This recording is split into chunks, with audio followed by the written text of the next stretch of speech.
vais vous présenter cette ressource qu'on appelle l'arbre des émotions ou l'arbre des humeurs, il y a plusieurs noms. Le principe, c'est de travailler la motricité fine de façon ludique. On a un arbre avec tous les mois de l'année, comme on peut le voir, et pour chaque jour, on a une feuille à colorier. Donc ça permet de travailler sa motricité fine de façon ludique. Ça permet aussi à l'enfant d'exprimer ses émotions.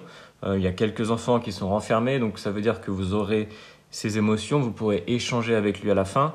Vous pourrez aussi faire un bilan par exemple à la fin du mois si vous voyez que l'enfant est globalement triste, par exemple, que la plupart des feuilles sont noires, ça peut être l'occasion d'un échange. Donc ce qui est intéressant de faire, c'est de regarder le jour où on est, prendre le code couleur et colorier. Ce qui peut être sympa à faire, c'est de prendre différentes façons de coloriage. Par exemple, vous pouvez très bien dire que les jours impairs, l'enfant colorie de façon circulaire et les jours pairs, il colorie verticalement ou horizontalement, de façon à travailler différents petits mouvements.